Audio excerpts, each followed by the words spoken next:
These 5 League 2 managers should be sacked? Question mark.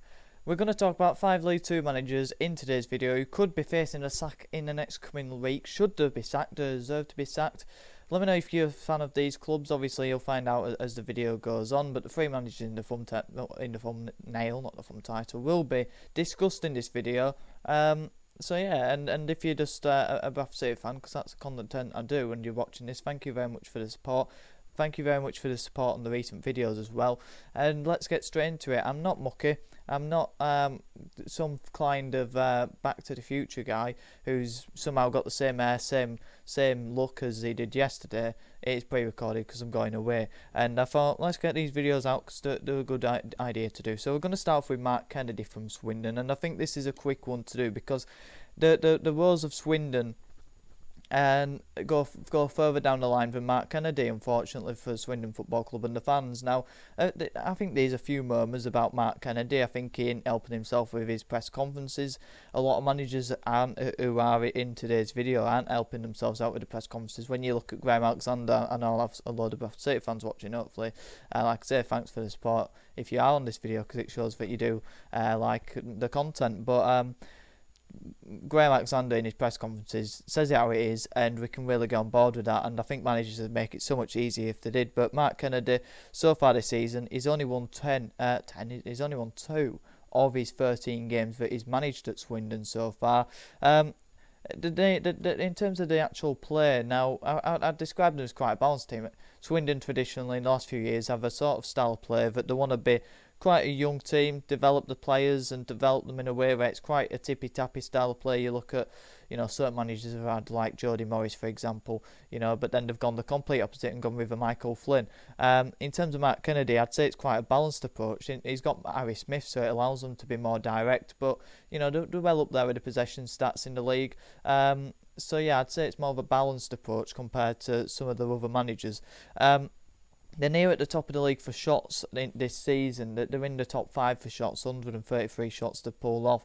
However, in terms of shots on target, they drop a lot lower into lower mid-table, because when you look at where they're having the shots, that's the issue for Swindon. Yes, they've scored some screamers. I think watching Notts County, they scored a great goal. I think it was Kilkenny. They've scored a number of good goals outside the area, but too many of the shots are from outside the box, and obviously your chance of scoring is a lot slimmer if you're getting them out, shooting more outside the area than you are inside the penalty area, which is an area of concern. But Kilkenny and Cotwell, the two midfielders, quite young, they've impressed me probably the most when I've watched Swindon, which is only a couple of times in fairness. Obviously, Swindon fans, you've seen a lot more of Mark Kennedy and your players. How do you think Mark Kennedy's going? But like I say, for me, he ain't helping himself with the results, with the way the team are playing, with the way players are linking up. It isn't looking pretty on the pitch, but for me, the issues go beyond Mark Kennedy and more into the infrastructure of Swindon and the long-term vision, and just the way that the model is at Swindon. There's not a clear vision, and Clem Morfuni, the less said about him the better. So of course, let me know your thoughts in the comments down below, Swindon fans or neutrals as well. Moving on then to Mike Williamson at Carlisle. Now this is a funny one because I don't think Carlisle have sacked 2 managers since 21-22 season, which were Chris Beach and Millen, of course. Paul Simpson came in around that time period as well, and did a great job in terms of keeping them up and then getting them promoted, and then terrible in the League One season, and then that continued into the start of this season with pressure. He got sacked. Now Mike Williamson came in, contrasting style of play. I didn't do a video on that, but I did say in the Paul Simpson reaction to him being sacked video that if they go and get a manager like Mike Williamson, it won't work out because the players are two contrasting styles. How can you expect to recruit for a long ball merchant in Paul Simpson primarily, wants to sit back, not really high pressing manager, to then go and get in a young manager who wants to play tippy tappy and wants to get his players at high energy? He can't transition into that, and it's clearly shown. I wouldn't say they've conceded too many, blunders under Mike Williamson like I was expecting. I was expecting them to happen every week, but they're far too open. All you have to do is look at the goals they've conceded. Conceded 13 goals in his 5-6 games he's managed. It's somewhat ridiculous like that. He's had a really poor start to life, and when I look at Carlisle again, I've watched a couple of games under Mike Williamson, and you look at the body language, and they don't look motivated, they don't look up for it, they look passionless. And that's not something you can say from a Paul Simpson Carlisle side. I watched quite a lot of Williamson at MK Dons, and his players never really seemed up for it. They never seemed to have that high energy. And I think that's something that can be levelled at Mike Williamson. Can he motivate his players? Is he a leader manager, or is he just a manager who can sit there and put his team out to play this extravagant style of play, this style of play that's easy on the eye, but does it get results? Or does he just is he carried by his individual players? And I think we see this a lot with possession-based managers. They just put this style of play out there, go, tip tap, all the way to a goal line, and then certain individual players carry them over the line. And we're definitely seeing that with Mike Williamson. Can't turn over this Carlisle side, and it's a poor Carlisle side. And that's why I'm a bit conflicted with Mike Williamson and Paul Simpson in terms of sacking them, because I don't feel like they're expected to come in the playoffs, but I don't think I saw that with that sort of team. They're terrible defensively. The defensive players that they've got, I don't think are that great. On paper, they're not great. Midfield lacks energy and creativity, and then the strikers lack pace and flair. Now, I do like the couple of loan players they brought in from Bournemouth, but they're really missing quality. But should they be in the relegation zone? Absolutely not. And that's where the concerns are. So Carlisle fans, I think they're in a mess. They really are behind the scenes and under new, star ownership. And it really ain't going that way, and they are in a rut. And I don't know how they fix it, because they've had contrasting managers. Neither of them have been able to get them where they should be in the league table. At Nigel Adkins then at Tranmere. Now this is an interesting one, because I like Nigel Adkins. He's a great guy.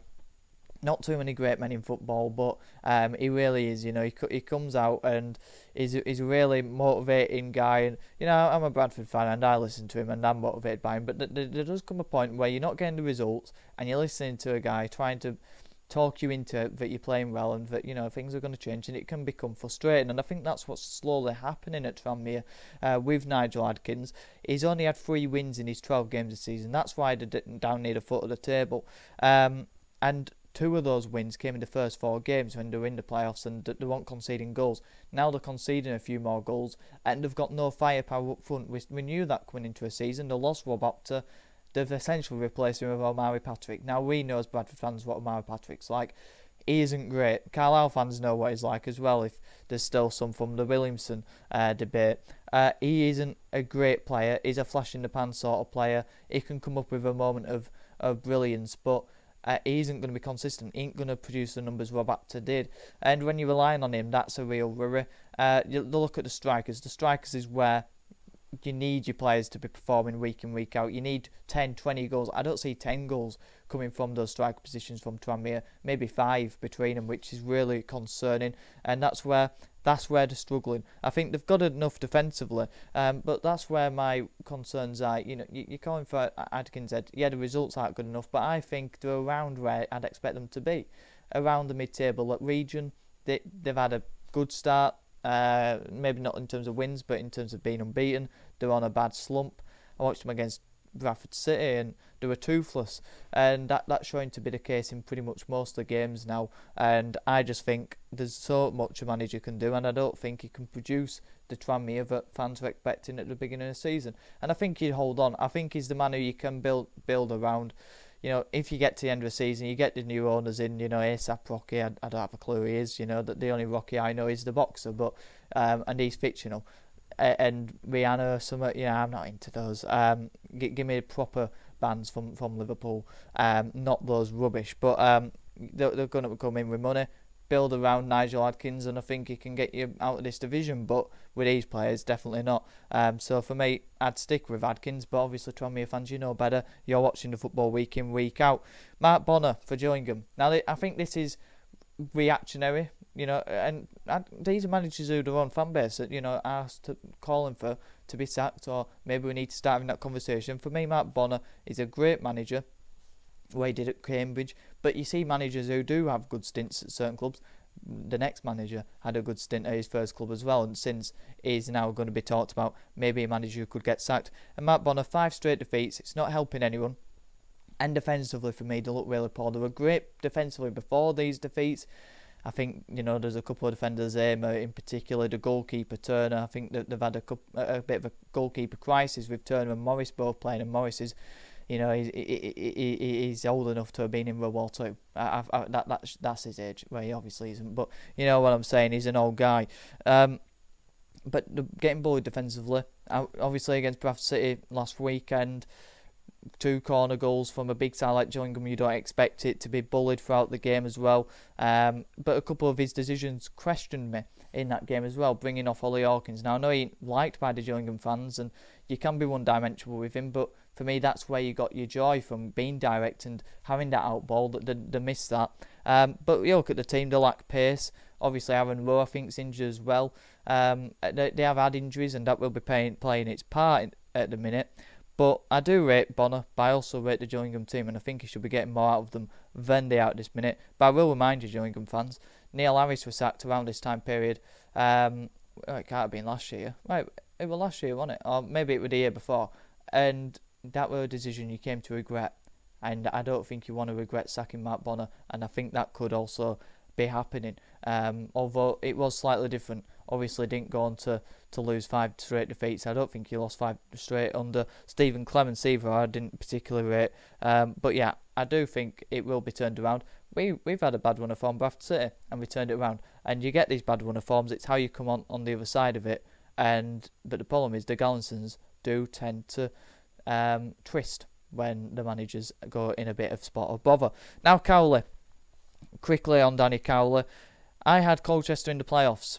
They are not expecting to come anywhere near that from the start of the season that Danny Cowley has mustered up. Impressive recruitment. I'm impressed with the Cowleys throughout, especially back in League 2. I thought they could go back to the Lincoln days, but the style of play has massively shocked me. I'm expecting quite a sturdy defence, but they seem quite open, conceding a lot of goals and having ruined defensive stats. I've seen a few of the goals and some really poor individual errors as well. And when you look at the possession stats, which is something I didn't expect, direct quite a bullish team, and they're not that. They're quite tippy-tappy. They were up there with possession until the last few games where they've played against Port Vale and Chesterfield and I think Doncaster, correct me if I'm wrong, and they've had a lot less possession than that they have been previously. Now, interestingly enough, this is why I hate tippy-tappy and all this and all that. The right way to play. The right way to play is get results. And Colchester, when they've had less possession of the ball, haven't lost yet this season. When they've had more of the ball, they haven't won yet this season. What are they doing? Get behind the ball, play direct, play to your strengths. And that's what I think Danny Cowley and Nick Cowley have to look at now, because clearly they're not playing with a purpose when they've got the ball. They have to convert that ball possession into creating chances, and they're right up there with creating chances, but they've got to convert into wins. And for me, they've had some good points, good wins against teams when they've had less possession, and that's what they've got to go about and do and get the points on the board. But I don't think they should sack the Cowleys, because I think they'll definitely stay up under them. But the expectation from the recruitment were clearly to get in towards the playoffs, and they're going to be nowhere near that at the minute. So the pressure will certainly be on them. I've heard a few murmurs from Colchester fans, but in terms of my actual thoughts, I don't think any of these managers should be sacked for many different reasons. Kennedy, because there's more higher up problems, but I think if it keeps going out this season, the next 3 to 5 games, then you're probably going to have to twist, because they're going to get sucked into a relegation battle. Same with Carlisle and Williamson. If it keeps going on for the next 5 games, I think they're going to have to twist with him. Adkins, same could go on there, but I think again, quite similar to Cowley, he'll get enough points, and I think Mark Bonner will turn it around in the next few games. I think it's just a blip that they can turn around, because they've got the quality coming back as well. But of course, I'm not a fan of your clubs. Let me know your thoughts in the comments down below. Like the video if you did. Subscribe if you're new. All the support is massively appreciated. We're on the road to 700 subscribers, and the distant target, of course, is 1,000. Like I said, the support is massively appreciated. Thank you very much for watching. Have a good one.